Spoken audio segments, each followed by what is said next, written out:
أعوذ بالله السميع العليم من الشيطان اللعين الرجيم. بسم الله الرحمن الرحيم. حسبنا الله ونعم الوكيل، نعم المولى ونعم النصير. علیہ توکلت وإلیہ انیب. الحمد للہ رب العالمین والعاقبۃ للمتقین والجنۃ للموحدین والنار للمعاندین. والصلاة والسلام والتحية والإكرام على سيدنا ونبينا وشفيع ذنوبنا وطبيب نفوسنا رحمة للعالمين الذي اسمه في السماء بأحمدا وفي الأرضين بأبي القاسم محمد المصطفى. اللهم صل على محمد وآل محمد وعلى وصيه ووزيره ووارث علمه وابن عمه وناصر دينه ومروج أحكامه وفاتح البدر والحنين وبير العلم سيد الأولياء إمام الهدى والد الحسن والحسين زوج فاطمة الزهراء علي بن أبي طالب عليه السلام. اللهم صل على محمد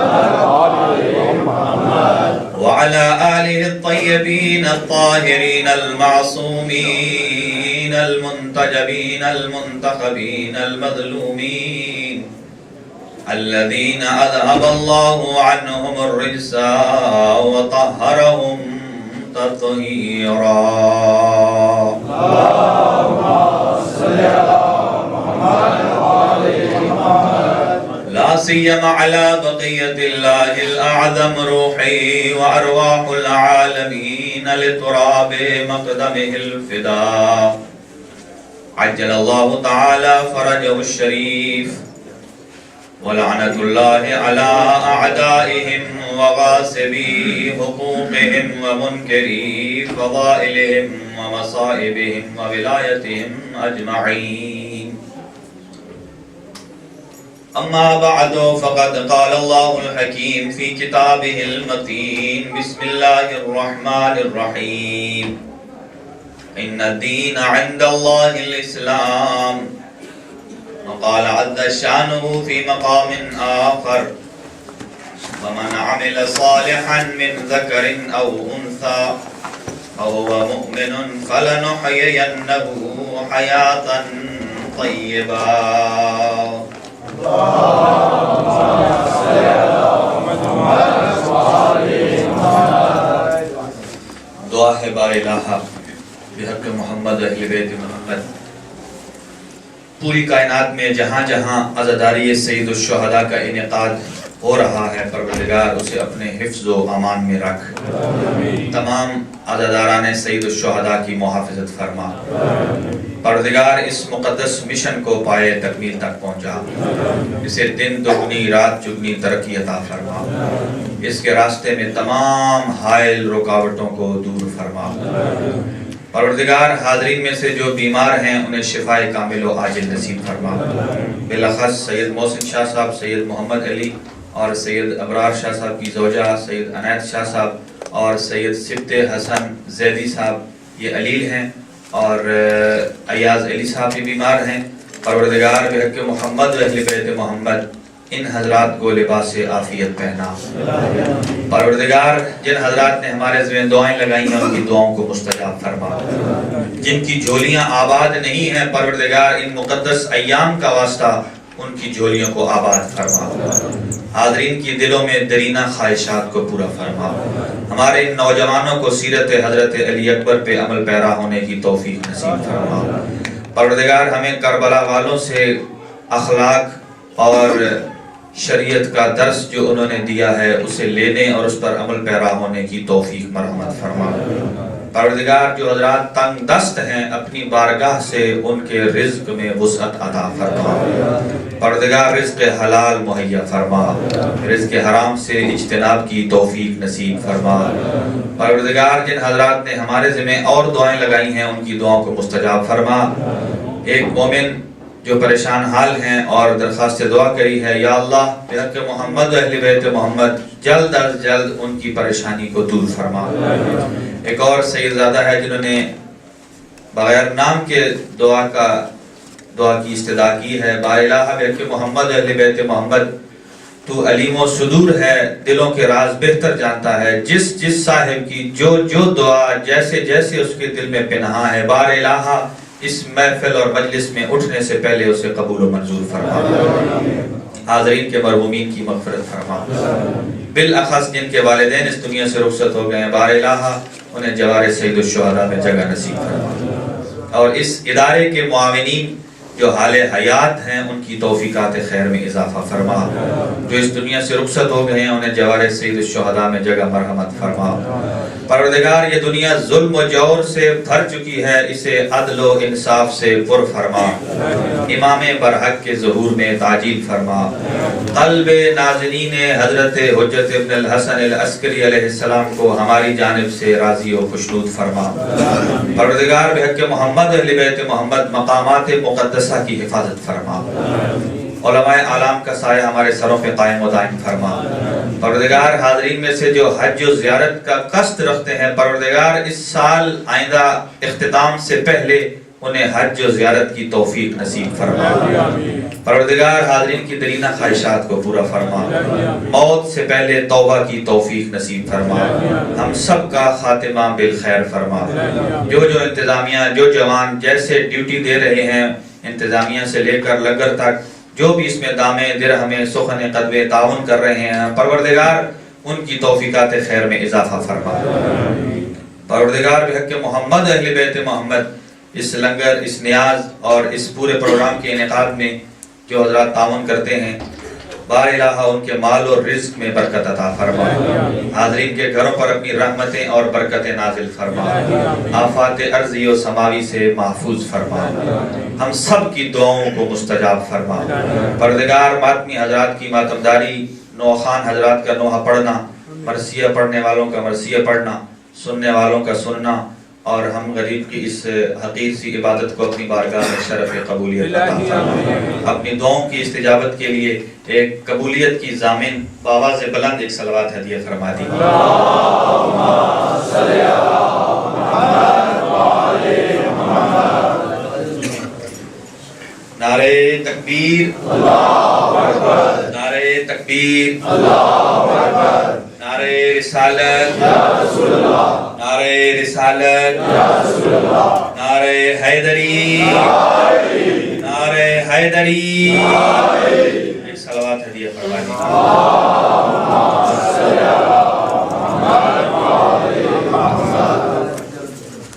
حاضرین گرامی قدر،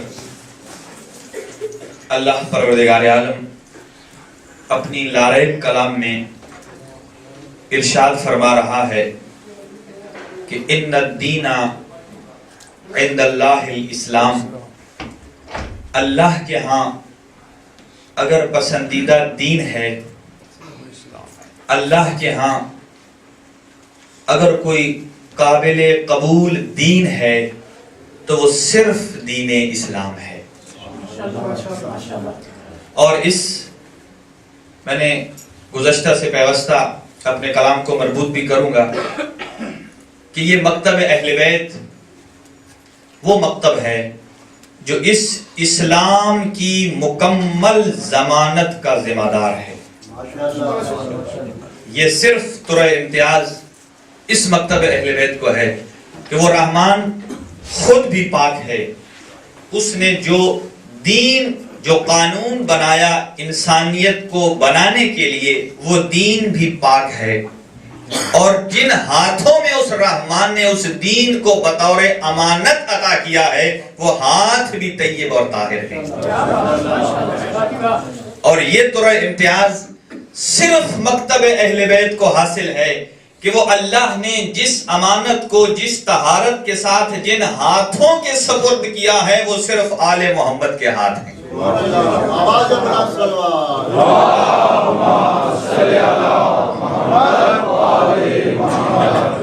اس کی ایک ہلکی سی مثال توجہ فرمائیے کہ خود امام صادق علیہ السلام ارشاد فرماتے ہیں کہ حدیث و ابی حدیث و جدی حدیث الحسین حدیث علی ابن ابی طالب حدیث رسول اللہ و حدیث رسول اللہ قول اللہ۔ چھٹے لال ولایت صادق آل محمد ارشاد فرماتے ہیں کہ میں جو کچھ بیان کرتا ہوں اپنی مرضی سے نہیں کرتا، میں نے اپنے بابا محمد باقر سے سنا ہے۔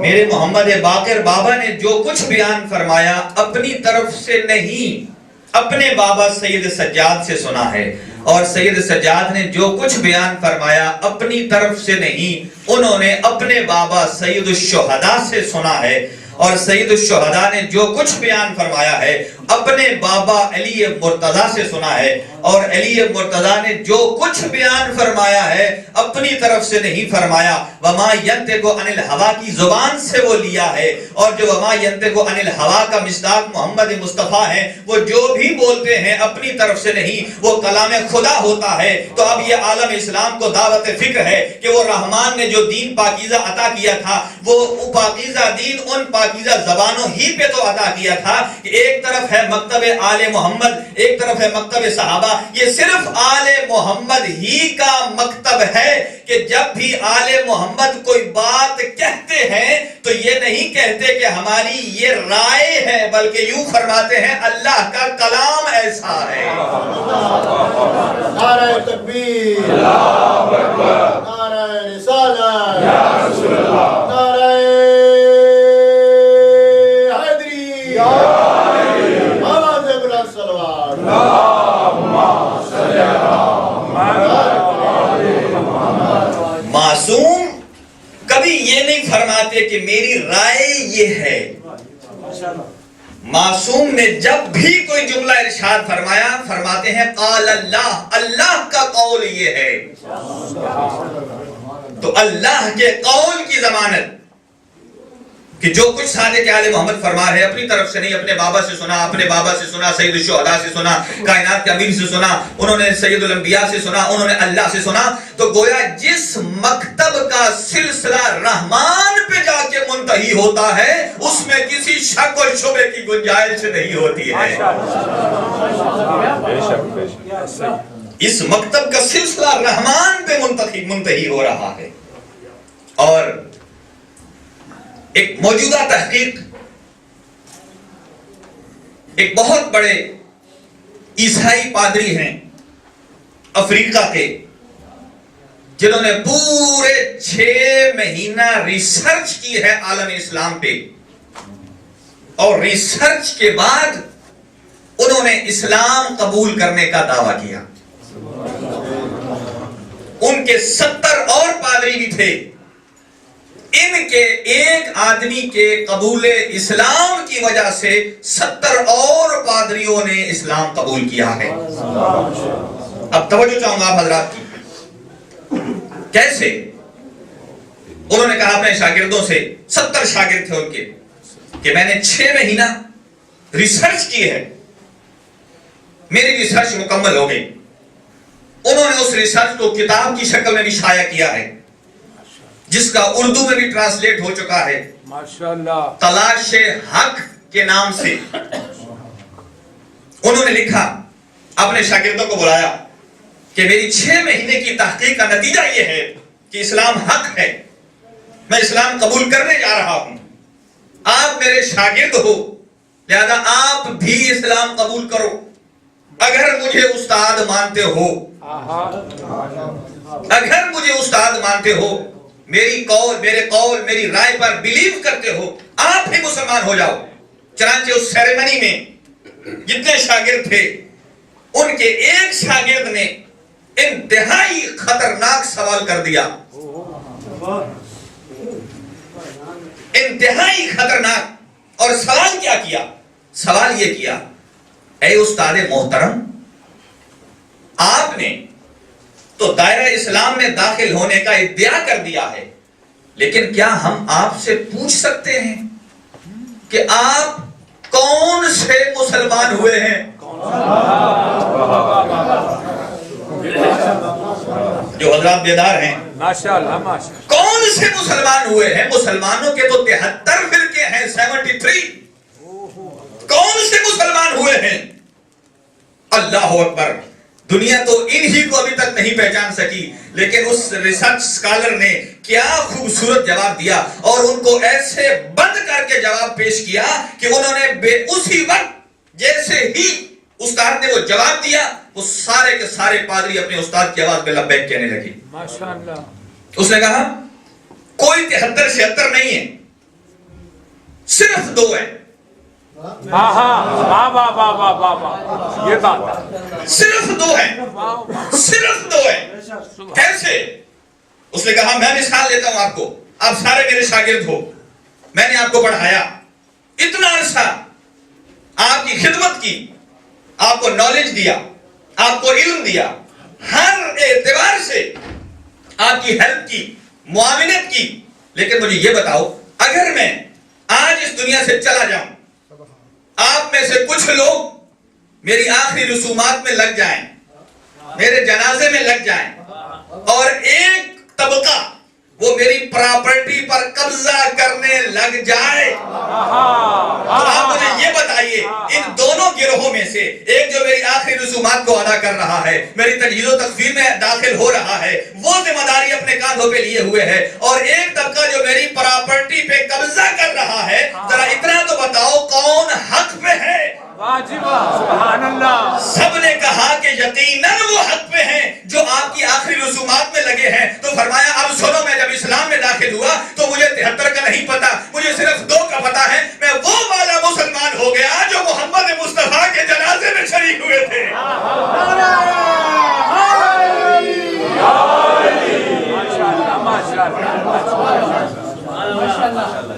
میں وہ والا مسلمان ہو گیا جو محمد مصطفیٰ کے جنازے میں شریک تھے۔ ان الدین عند اللہ الاسلام، اللہ نے اس اسلام کو مقدس ہاتھوں میں امانت دیا ہے، اور میں نے کل عرض کیا کہ ان ہاتھوں میں دیا ہے کہ جو وَيُطَهِّرَكُمْ تَطْهِيرًا کا مصداق ہیں۔ آئیے اپنے نوجوان بھائیوں کے لیے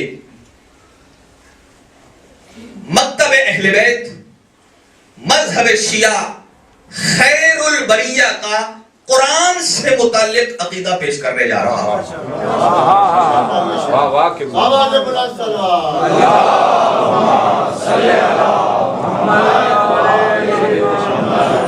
آپ نے دیکھا کہ جتنے جوان ہیں کتنے منہمک ہو کے سن رہے ہیں، چونکہ ہمارا سال ہر سال سے ہماری ٹیچنگ لائف کا تجربہ ہے، ہم کسی کی آنکھیں دیکھ کے پڑھ جاتے ہیں کہ وہ کتنی جانب ہماری طرف متوجہ ہے،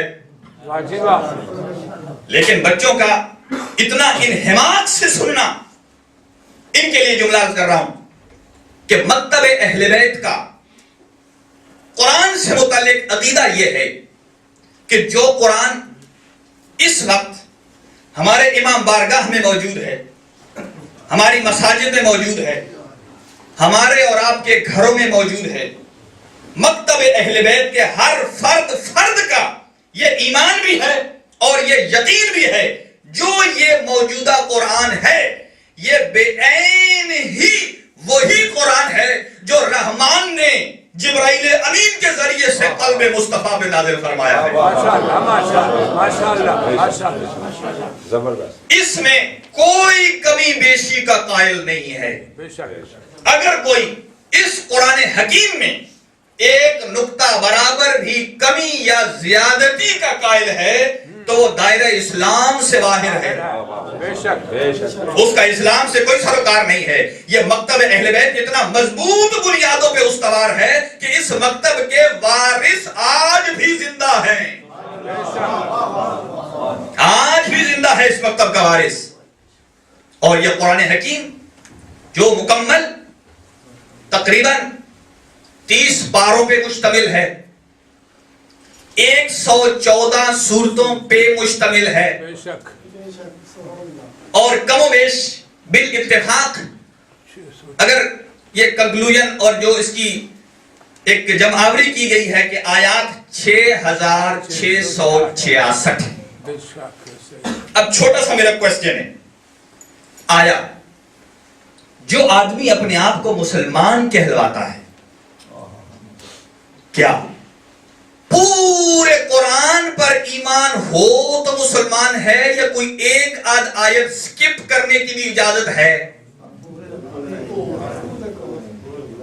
پورے قرآن میں میں نے بڑا دقیق اور گہرا سوال کیا آپ حضرات سے. 6666 آیات کے مجموعے کا نام ہے قرآن حکیم. بے شک. اور کوئی مسلمان بلا تفریق شیعہ و سنی کوئی بھی شخص جب دائرہ اسلام میں داخل ہوگا تو وہ قرآن کا پابند ہو جائے گا. 6666 آیات پر جب تک ایمان نہیں لائے گا اس وقت تک مسلمان نہیں کہلائے گا. اور اگر کسی ایک آیت پر بھی شک کرے گا تو اس نے قرآن پہ شک نہیں کیا، اپنے ایمان کو برباد کر دیا ہے. بے شک بے شک. واجبہ. قرآن پہ شک نہیں کیا، سبحان اللہ. اپنے ایمان کو برباد کر دیا ہے. آئیے ابھی ایک منزل اور آگے چلیے سبحان اللہ. کہ قرآن جس کی 6666 آیات ہیں اور ان میں سے ایک آیت یہ ہے وَمَا يَنْتِقُ عَنِ الْهَوَىٰ إِنْ هُوَ إِلَّا هُوَ وَحْيٌ يُوحَىٰ. اللہ پروردگار عالم فرماتا ہے کہ میرا حبیب کہ جس کے دل پہ میں نے جبرائیل کے ذریعے سے یہ قرآن نازل کیا ہے وَمَا يَنْتِقُ عَنِ الْهَوَىٰ إِنْ هُوَ إِلَّا هُوَ وَحْيٌ يُوحَىٰ کہ وہ اس وقت تک بولتا ہی نہیں ہے جب تک وحی پروردگار نہ ہو جائے. اس کا مطلب یہ ہے کہ محمد مصطفیٰ بولنے میں پابند ہیں وحی الہی کے. محمد مصطفیٰ صلی اللہ علیہ وآلہ وسلم پابند ہیں بولنے میں وحی الہی کے. اگر میں الفاظ بدل دوں اور وہ یوں کر دوں کہ جو کچھ محمد مصطفیٰ بولتے ہیں وہ مرضی مصطفیٰ نہیں ہے، وہ تو مرضی پروردگار ہے.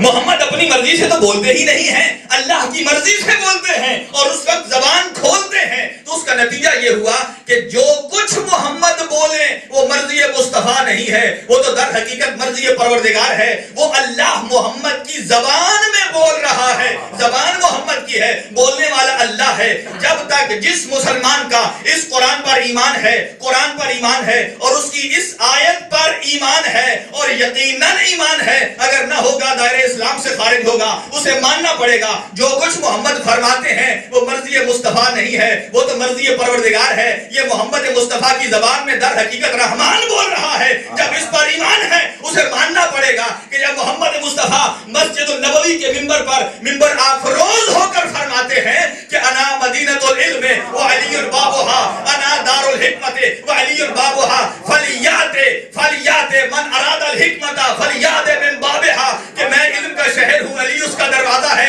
جو حکمت تک آنا چاہتا ہے وہ اس کے دروازے سے آئے تو اسے ماننا پڑے گا. یہ علی کے باب علم ہونا یہ مرضی محمد رہی ہے، یہ تو مرضی پروردگار ہے.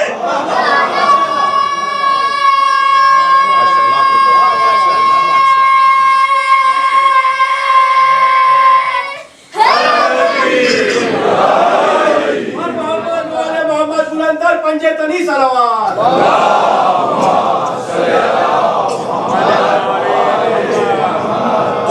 جس کا جو اپنے آپ کو مسلمان کہلواتا ہے یہ اس کے دعوت فطر ہے. تو جو محمد مصطفیٰ نے فرمایا انا مدینۃ العلم و علی بابها، یہ اب معراج کی منزل ہے. اور پھر فرمایا یا علی انتا وشیعتک هم الفائزون، اے علی آپ اور آپ کے شیعہ ہی کامیاب ہیں. تو گویا جو محمد مصطفیٰ نے علی اور شیعیان علی کی کامیابی کی بشارت دی ہے، یہ مرضی مصطفیٰ تو نہیں ہے، یہ تو مرضی پروردگار ہے. اور اگر فرمایا یا علی انت قسیم النار والجنہ، تو جنت اور جہنم کا تقسیم کرنے والا ہے، یہ کوئی مصطفیٰ نے اپنا داماد سمجھ کے تو نہیں بنا دیا، یہ تو اللہ کی طرف سے وہی یہ پروردگار آئی ہے. اور ادھر فرمایا یا علی انت منی بمنزلت ہارون من موسیٰ، یہ تو محمد مصطفیٰ نے کمال ہی کر دیا ہے، اپنی نیابت کا اعلان کر دیا ہے. اے علی تیری مجھ سے وہی مثال ہے جو ہارون کی موسیٰ سے تھی. اور آخر میں فرمایا توجہ حضرات گرامی کی کہ جو محمد مصطفیٰ فرمائے وہ مرضی مصطفیٰ نہیں ہے، وہ مرضی پروردگار ہے. اور اگر اللہ پروردگار عالم آخری حج کے موقع پہ غدیر پہ اللہ اپنے حبیب کو میدان غدیر میں روک کے یہ کہتا ہے یہاں من کنت مولا ہو فہذا علی مولا کا اعلان کر دو، تو جو اپنے آپ کو مسلمان کہلواتا ہے اسے ماننا پڑے گا ولایت علی مرضی مصطفیٰ نہیں ہے، یہ تو مرضی رحمان ہے.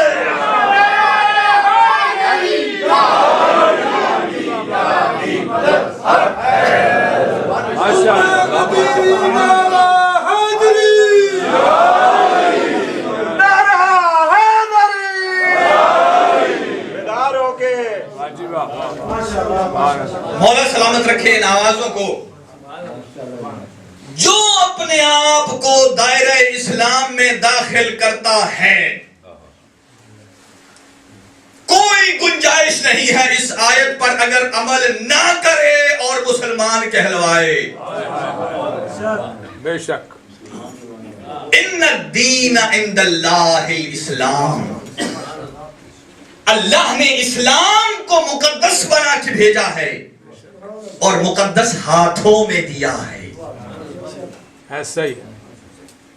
اور یہ فرمایا اللہ پروردگار عالم نے، دیکھو للہ الاسماء الحسنی، اگر مجھ اللہ تک آنا چاہو تو تم میں ہمت نہیں کہ تم ڈائریکٹ مجھ تک آ سکو. للہ الاسماء الحسنی، مجھ اللہ کے لیے کچھ خوبصورت نام ہیں، جب مجھ رحمان تک آنا چاہو تو ان ناموں کے ذریعے سے آؤ.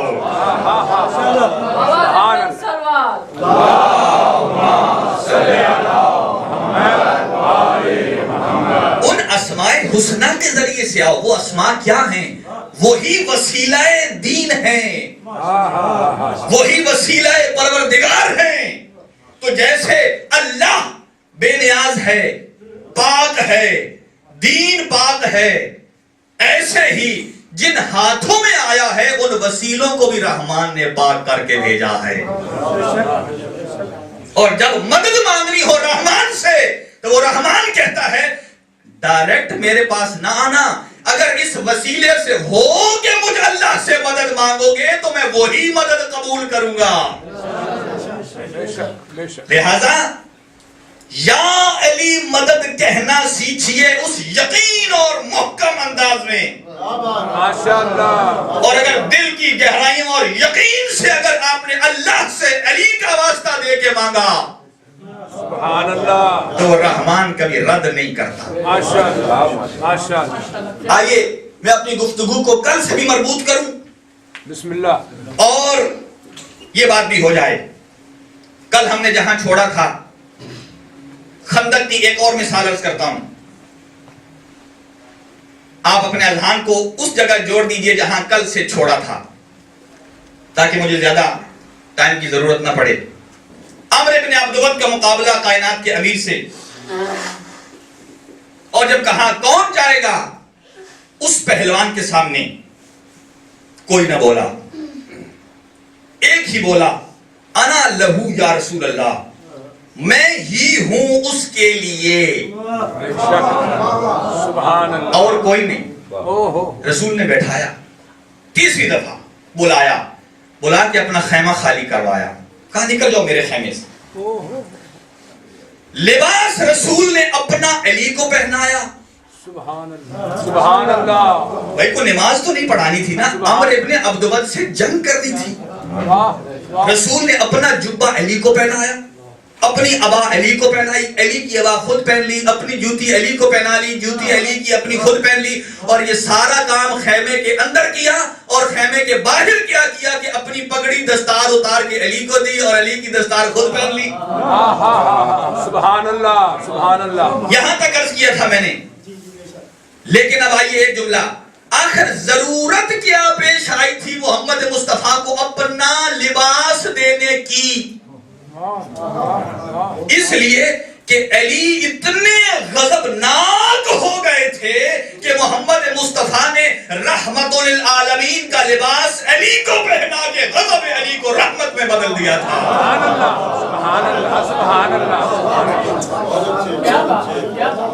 اور یہ وہ پہلی جنگ ہے, یہ جملہ یاد رکھیے گا جس کے لیے میں مثال عرض کر رہا ہوں کہ یا علی مدد کہنا سیکھیے. اگر رحمان سے کچھ مانگنا ہے تو ان وسیلوں کے ذریعے سے مانگیے جس نے مقدس وسیلے بنائے ہیں.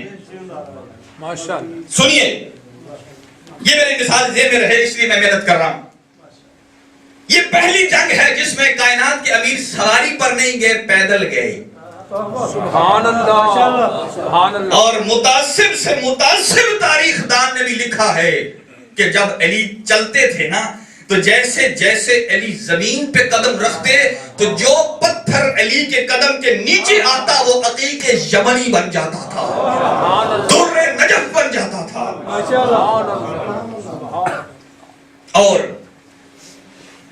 جب علی گئے شیر کی طرح کرتا ہوا علی, ایک صاحب نے یا رسول اللہ سے شکایت کی, یا رسول اللہ دیکھیے علی تو سینہ تان کے جا رہا ہے, یہ تو غرور ہے. غرور تو اچھا نہیں ہوتا, یہ تو صرف رحمان کو زیبا دیتا ہے. اب توجہ چاہوں گا آپ حضرات کی. رسول نے کیا جواب فرمایا؟ انہوں نے کہا یہ کوئی علی تو نہیں جا رہا, یہ تو کل ایمان جا رہا ہے. سبحان اللہ.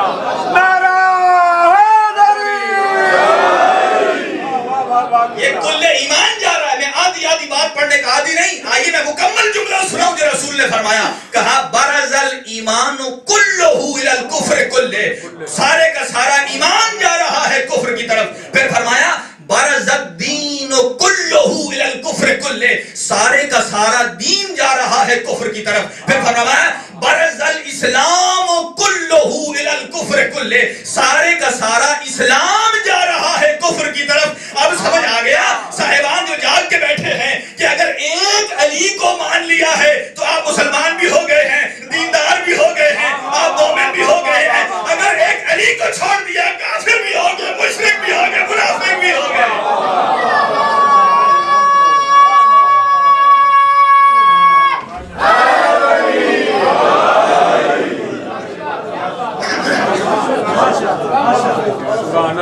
آئیے ایک قدم اور آگے بڑھائیے.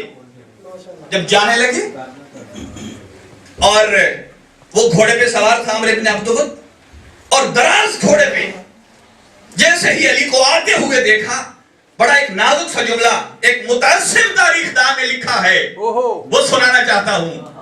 لکھا کہ جیسے ہی علی کو آتے ہوئے دیکھا اور پوچھا, اے بچے کیا آپ کا مجھ سے کوئی کام ہے؟ کہا کام نہیں, میں آپ سے لڑنے آیا. اور جملہ ارشاد فرمایا, کہا میں محمد کا بھیجا ہوا ہوں. ماشاءاللہ ماشاءاللہ. سبحان. جملہ آہستہ اس لیے کہا ہے تاکہ میں دیکھوں کہ آپ کہاں تک جا کے بیٹھے. سبحان اللہ.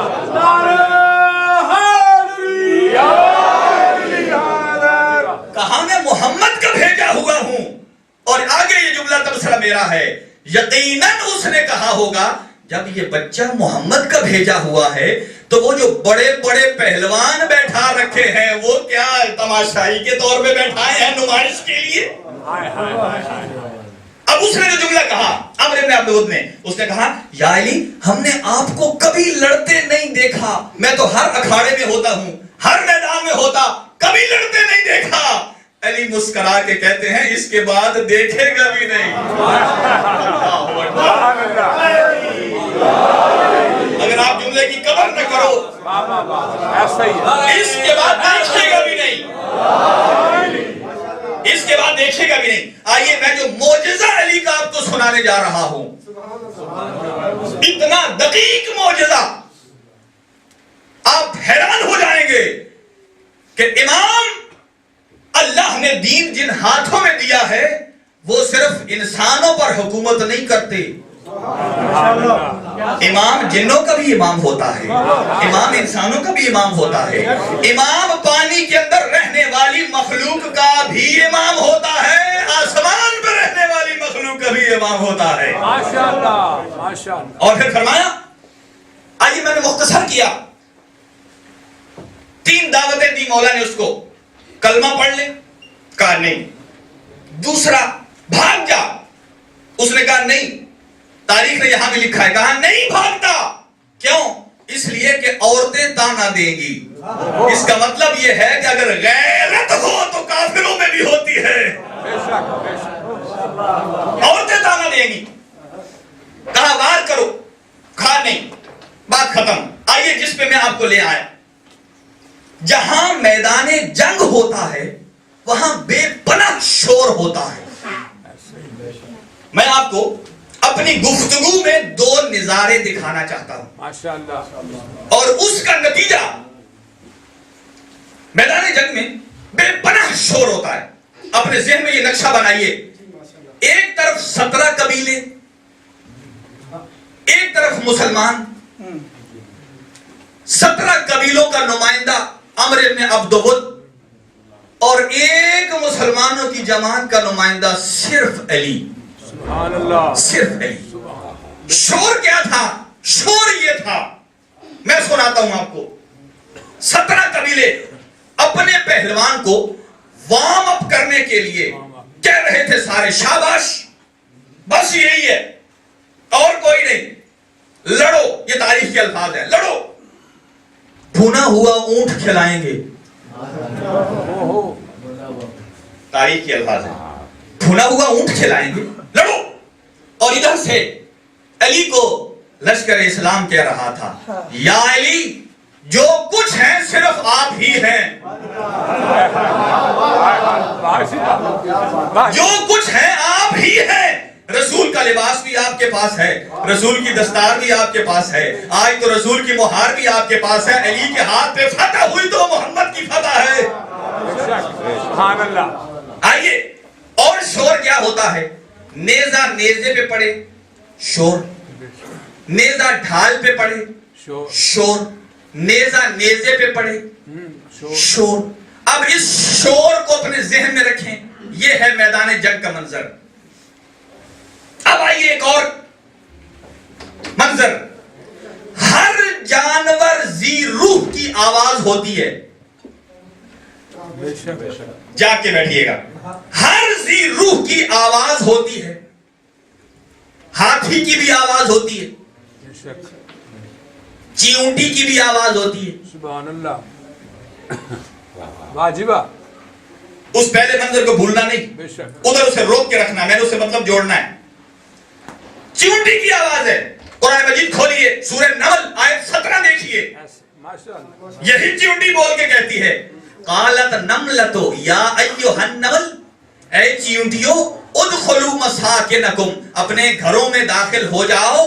لا یحطمنکم سلیمان و جنودہ، کہیں ایسا نہ ہو سلیمان اور اس کا لشکر تمہیں کچل ڈالے. انہوں نے آواز نکالی، سلمان نبی نے آواز سنی. فتبسم ضاحکا من قولها، اللہ کے نبی سلمان اس کی آواز سن کے مسکرائے اور کیا کہا؟ رب اوزعنی ان اشکر نعمتک التی انعمت علی وعلی والدی وان اعمل صالحا ترضاه وادخلنی برحمتک فی عبادک الصالحین. ہر جانور کی آواز ہوتی ہے.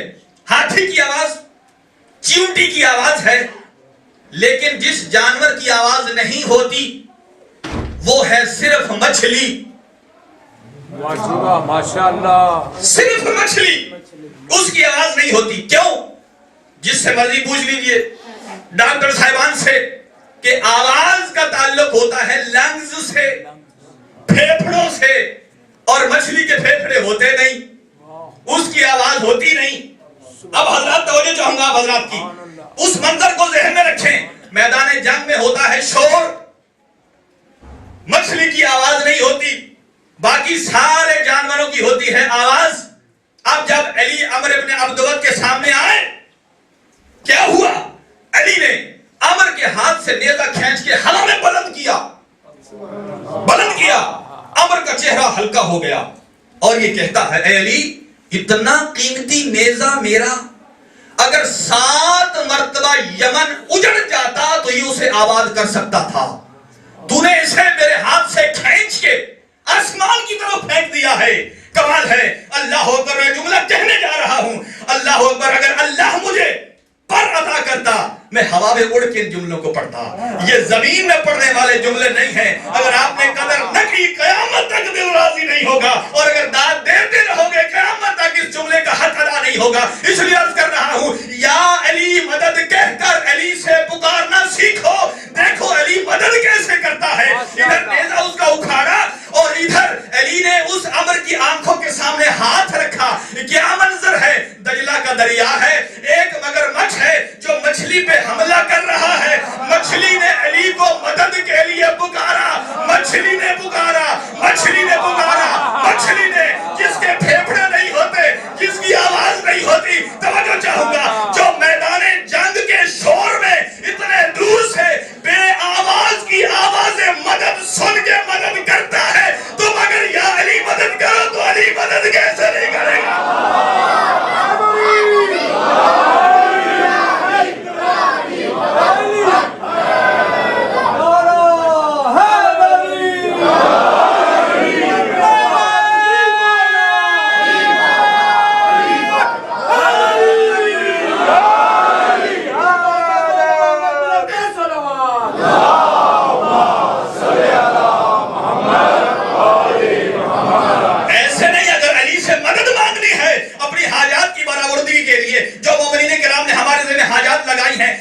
جس مومن کی جو حاجت ہے اپنے دل سے, مکمل دل کی طاقت سے, صرف ایسے نہیں بوزر مزاج بن کے, کمبر طبیعت بن کے, سلمان نیت بن کے, دونوں ہاتھ بلند کر کے نعرہ حیدری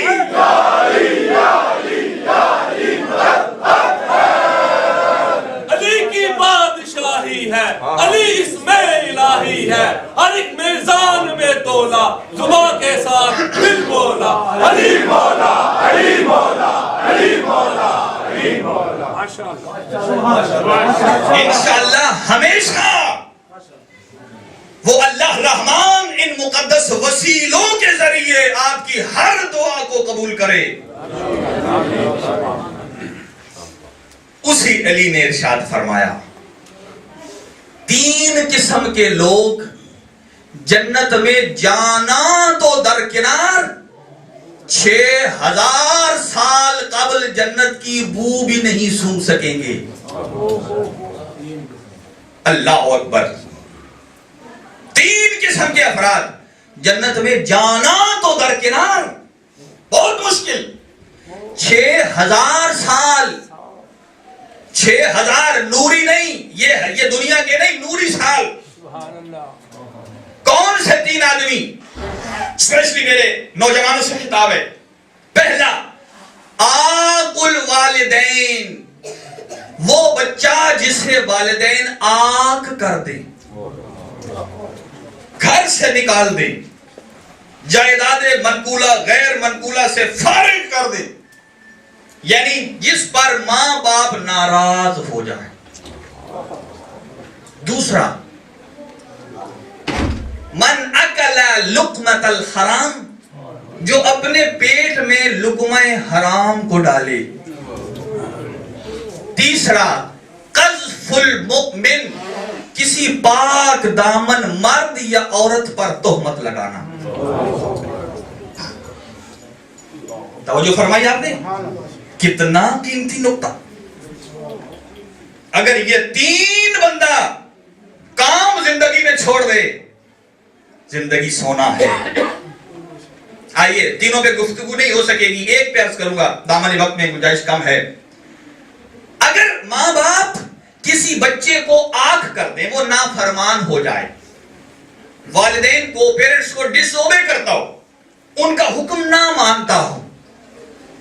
اگر والدین کہہ دیں, جیسا کہ نیوز پیپر میں آتا ہے, جو بھی اخبار ہو اس میں ایک کالم ہوتا ہے جہاں بہت ساری ایڈورٹائزمنٹ آتی ہے, ایک چھوٹا سا ہوتا ہے آنکھ نامہ, جس میں 3 سطریں ہوتی ہیں یہ کہ میں یعنی فلان ابن فلان, فلان کا بیٹا, میں اپنے فلان بیٹے کو باوجہ نافرمانی اپنی جائیداد منقولہ اور غیر منقولہ, منقولہ موویبل اور غیر منقولہ جو موو نہیں ہو سکتی جیسے مکان, پراپرٹی وغیرہ, اس سے بالکل فارغ کر دوں. آج کے بعد میں نہ اس کے قول کا ذمہ دار, نہ اس کے فعل کا ذمہ دار.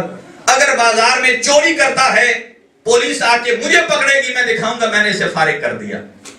جو مرضی کرو اس کے ساتھ, میرا اس سے کوئی تعلق نہیں. تو کون؟ ایک غیر معصوم باپ غیر معصوم بیٹے کو آنکھ کر دے. میں نے بڑی گہری بات کر دی ہے, بہت کم لوگ پہنچے ہیں. بے شک ابو تو آپ کو معلوم ہے کہ میرے بڑے ایسے لپٹے ہوئے, میں کوشچن آپ حضرات کے اذہان میں دینا چاہتا ہوں, بڑے انتہائی ادب سے اور بڑی باریکی سے. دیکھیے, غیر معصوم باپ غیر معصوم بیٹے کو آگ کر دے, فارغ کر دے, تو وہ جنت میں نہیں جا سکتا, بلکہ اس کی خوشبو بھی 6000 سال دور تک جنت کی خوشبو آئے گی. جیسا کہ یہاں لنگر پکتا ہے نا, آپ جیسے دروازے سے ان ہوتے ہیں تو پتہ چل جاتا ہے خوشبو آئی, آج شمیم شاہ صاحب نے کیا پکایا. تو جنت کی خوشبو 6000 سال سے محسوس ہوگی. اللہ اکبر. آخر جملہ اور آپ کی زحمت تمام. ایک غیر معصوم باپ غیر معصوم بیٹے کو آگ کر دے, جنت نہیں جا سکتا, 6000 سال قبل خوشبو نہیں سن سکتا.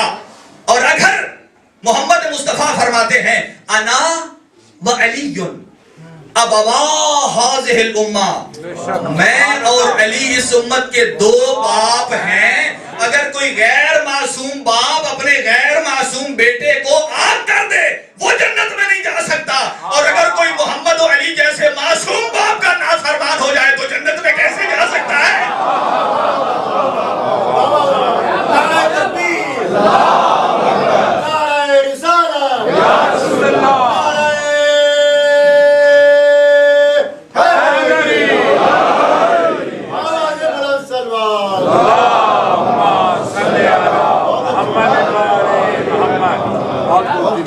باقی بات انشاءاللہ کل. غیر معصوم باپ کا بیٹا اگر نافرمان ہو جائے جنت میں نہیں جا سکتا, اور اگر کوئی علی و محمد جیسے معصوم باپ کا نافرمان ہو جائے, اور صرف نافرمان ہی نہ ہو جائے, علی کی اولاد کو بھی اذیت دینے لگے. اللہ اکبر. جو رونے کے لیے آئے ہیں اذیت دینا شروع کر دے. اللہ اکبر. جو حضرات حج بیت اللہ کو گئے ہیں انہیں علم ہے کہ 8 ذی الحج کو خانہ کعبہ کی کیا کیفیت ہوتی ہے. چاروں طرف کونوں سے غلاف کعبہ کو پھاڑ کے اٹھا دیا جاتا ہے, اور یہ علامت ہے اس غربت کی کہ کوئی تھا جو حج کے احرام کو عمرے میں بدل کے مکہ چھوڑ کے جا رہا تھا. وہ زہرا کا لال علی و بطول کا بیٹا حسین. اور حسین تنہا نہیں نکلے مدینہ سے, اپنے ساتھ عصمت و طہارت کی پروردہ بیبیاں بھی تھیں. سنو گے کون سی بیبیاں کہ جب آدھی رات کو نا اپنی ماں زہرا کی قبر پہ جاتی تھی نا, نانا رسول کے قبر پہ جاتی تھیں, تو کائنات کے امیر آگے بڑھ کے جلدی سے بھاگ بھاگ کے راستے کے چراغ گل کر دیتے تھے. امام حسن نے پوچھا تھا بابا اب تو آدھی رات کا وقت ہے اور کوئی دیکھنے والا بھی نہیں ہے, روضہ رسول بھی ہے اور ماں زہرا کی قبر ہے, آپ کیوں چراغ بجھا رہے ہیں؟ تو کائنات کے امیر رو کے کہتے ہیں میرا بیٹا حسن, میں نہیں چاہتا رات کی تاریکی میں بھی کسی کی نگاہ میری بیٹیوں کے قد پہ پڑ جائے. اجرکم اللہ. وہ عصمت و طہارت کی پروردہ بیویاں, آپ اور ہم نے تو حسین کو کب سے رونا شروع کیا ہے؟ جب سے حسین شہید ہوئے ہیں, جب سے حسین نے مدینہ چھوڑا ہے. لیکن یہ حسین کی وہ بہن ہے جس دن سے پیدا ہوئی ہے نا, جب پیدا ہوئی نا, اور بی بی زینب عالیہ نے فبکت عالیہ بلند آواز سے گریہ شروع کر دیا تو بی بی زہرا تڑپی اور خاموش کرانے کی کوشش کی, خاموش نہیں ہو رہی. بابا کو بتایا, بابا یہ بچی جب سے پیدا ہوئی ہے یہ گریہ کر رہی ہے. آپ کے ذہن میں سوال ہوگا بچے جب پیدا ہوتے ہیں تو گریہ کرتے ہیں نا, تو زینب صرف رو نہیں رہی تھی, ساتھ کچھ کہہ بھی رہی تھی. وہ کیا تھا؟ واہ مظلومہ, واہ غربتہ, واہ حسین نا کے بین کر رہی تھی. ماں کی مامتا تھی نا, جگر پھٹ گیا اور بابا کو بلایا, کہا بابا اس بچی کو خاموش کیجئے. اور رسول اللہ آئے اور بی بی زینب کے ماتھے کا بوسہ لیا اور جملہ کہا, اسکتی یا ام المصائب. آج پہلا دن ہے اور رسول لقب دے رہے ہیں, اے مصیبتوں کی ماں زینب چپ کر جا. اور بی بی چپ ہونے کا نام نہیں لیتی ہے. اتنے میں بابا علی مرتضیٰ کو بلایا جاتا ہے, وہ آئے اور آپ نے کلائیوں کا بوسہ لیا اور بوسہ لے کے کہتے ہیں, اسکتی یا ام المحن, اے دکھوں کی ماں خاموش ہو جا. لیکن خاموش نہیں ہو رہی. امام حسن آئے اور کہا, اسکتی یا کعبۃ الرضا, اے اللہ کے رازوں کے کعبہ خاموش ہو جا. لیکن خاموش نہیں ہو رہی. کیا ہوا کہ زہرا نے خیمے زہرا نے جھولے کی ڈور پکڑ کر رہی بیٹھ کر بیان کرنا شروع کر دیے. محمد مصطفیٰ نے دروازے کی دہلیز کو پکڑ کے رونا شروع کر دیا اور علی مرتضیٰ نے ہاتھ کمر میں رکھ کے گھر میں چل چل کے رونا شروع کر دیا. اور ایک کونے میں مولا حسن نے جب نانا کو روتے دیکھا, ماں کو دیکھا, باپ کو دیکھا, رونے لگ پڑے. اور اتنے میں 2 سال کا فرق ہے زینب میں اور حسین میں.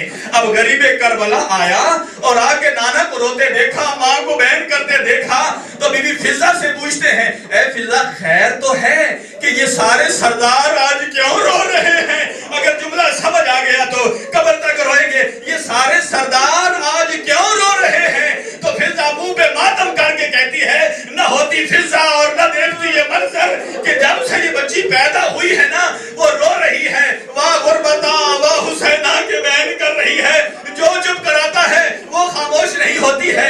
سو مولا حسین نے جملہ کہا, اگر سمجھ آ جائے تو ہائے کر لینا. اور کیا کہا؟ اور کہا کہ اے بی بی فضا, یہ دیکھو نا, یہ جو میرا نانا ہے یہ نبیوں کا سردار ہے, میرا بابا ولیوں کا سردار ہے, میری ماما جو ہے وہ عورتوں کی سردار ہے, یہ بھیا امامت کا سردار ہے.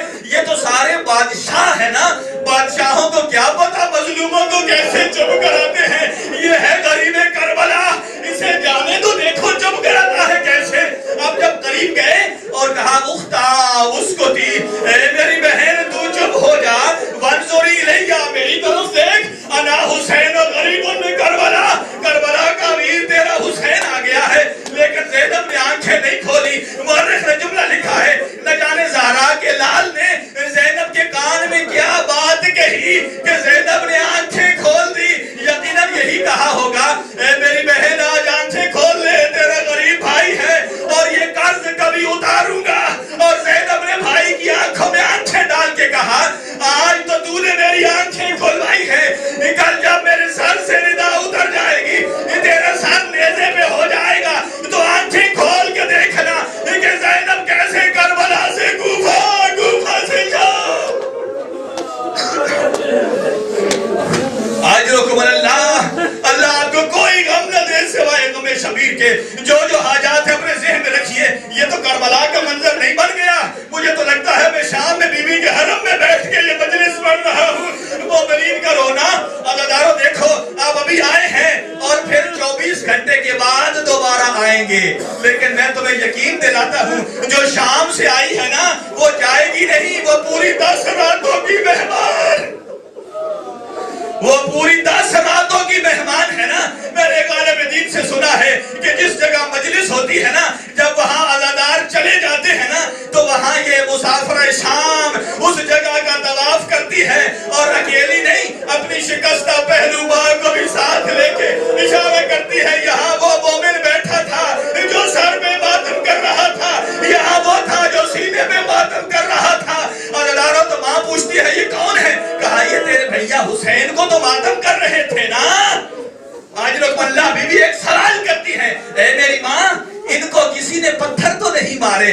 ان کو کسی نے تلواریں تو نہیں ماری ہیں, ان کو کسی نے رونے سے منع تو نہیں کیا ہے. اے میری ماں, اگر ان کو کسی نے رونے سے منع نہیں کیا ہے تو پھر مجھ زینب کا کیا قصور ہے؟ آج تک میرا سر زخمی ہے. جب مظلوم کربلا کو رونا چاہتی تھی, شمر تازیانہ لے کے آ جاتا. آج رکم اللہ سنیے آزادارو کہ 2 محرم کو مولا کربلا پہنچے, اور جیسے ہی کربلا پہنچے نا, اور یہاں عرض کروں میں آپ کی خدمت میں, اور جیسے ہی پہنچے ایک ہوا کا گرداب اٹھا اور بی بی زینب کے محمل کے قریب سے گزرا, اور مٹی کربلا کی جب بو سونگی نا تو بھیا کو بلا کے کہتی ہیں, بھیا جلدی اس زمین سے چلیے. کہا کیوں؟ کہا مجھے اس کربلا کی مٹی میں تیرے خون کی خوشبو آ رہی ہے. سواریاں بدلی لیکن کہیں نہ جا سکے, اور پھر کہا عباس ذرا ان بنو اسد والوں کو بلاؤ نا. جب انہیں بلایا کہا بتاؤ کہ ما یقال لہذا الارض, اس زمین کو کیا کہا جاتا ہے؟ اور بنو اسد کے بوڑھے بڑے آ گئے. کہا یقال لہا نینوا, یقال لہا کربلا. جب یقال لہا غازریہ, جب کربلا کا نام آیا نا تو زہرا کے لال نے کلمہ استرجاع پڑھا, انا للہ و انا الیہ راجعون. ہاں ہونا محط و رحالنا, یہی وہ جگہ ہے جہاں ہمارے محمل لگیں گے, یہی وہ جگہ ہے جہاں بنی ہاشم ذبح ہو جائیں گے. آج رکم اللہ. اور مولا نے بنو اسد سے یہ جگہ خریدی تھی, انہوں نے تحفہ دینا چاہی نا. جملہ سن لیجئے, حضرت نے 60,000 درہم دے کے خریدی اور پھر ان کو ہبہ کر دی. اب آخری جملے ہیں میرے, اور ہبہ کر دی, اور ہبہ کر کے کہا اے بنو اسد, اگر ہمارے مرنے کے بعد جب یہ ہمیں قتل کر کے چلے جائے نا, اگر کوئی ہمارے قتل کا ہماری قبروں کا پتہ پوچھے نا, انہیں ہماری قبروں کا پتہ بتانا. اور اگر مولا حسین کا کوئی زائر آ جائے, 3 دن تک اسے مہمان ٹھہرانا, اور 3 دن کے بھوکے اور پیاسے کے صدقے اسے پانی پلانا. اور یہ کہہ کے فرمایا, 3 طبقوں کو خطاب کیا, اور پہلے مردوں کو بلانا بنو اسد کے, کہا جب ہمیں قتل کر کے چلے جائیں تو تم کھیتی باڑی کے بہانے آنا اور زمین پہ قبریں کھود کے ہمیں دفنا دینا. آج رکم اللہ, کیا غربت ہے غریب کربلا کی. بنو اسد سے کہا ہمیں آنا کھیتی باڑی کے بہانے دفن کر جانا. جب بزرگ چلے گئے, عورتیں آئیں اور ان عورتوں سے کہا دیکھو میں زہرا کا بیٹا ہوں, میں بطول کا بیٹا ہوں, زینب عقیل بنی ہاشم کا بھائی. اگر تمہارے شوہر نہ آ سکے نا تو پانی بھرنے کے بہانے آنا اور ہماری قبروں پہ مٹی ڈال دینا. اور جب عورتیں گئی نا, آخری جملہ ہے میرا آزادارو کہ بچوں کو بلایا اور بچوں سے کہا اگر تمہارے ماں باپ نہ آ سکے نا, غریب کربلا کی غربت پہ ماتم کرو. اور بچوں سے کہہ رہا ہے کہ ہماری قبریں بنانا, کہ جب ماں باپ نہ آ سکے ہاتھوں میں کربلا کی خاک لے کے تم آنا کھیل کے بہانے سے ہمارے بدنوں پہ مٹی ڈالنا. تمہارا کھیل ہو جائے گا, ہماری قبریں دفن ہو جائے گی. آج بھی جو کربلا میں گئے نا کہ شام غریبہ کو بنو اسد کے مرد ہوں یا عورتیں ہوں, وہ ہاتھوں میں بیلچے اٹھا کر قبر حسین کی طرف دوڑتے ہیں, لبیک یا حسین, لبیک یا حسین. ماتم حسین, یا حسین, یا حسین, یا حسین, یا حسین, یا حسین, یا حسین.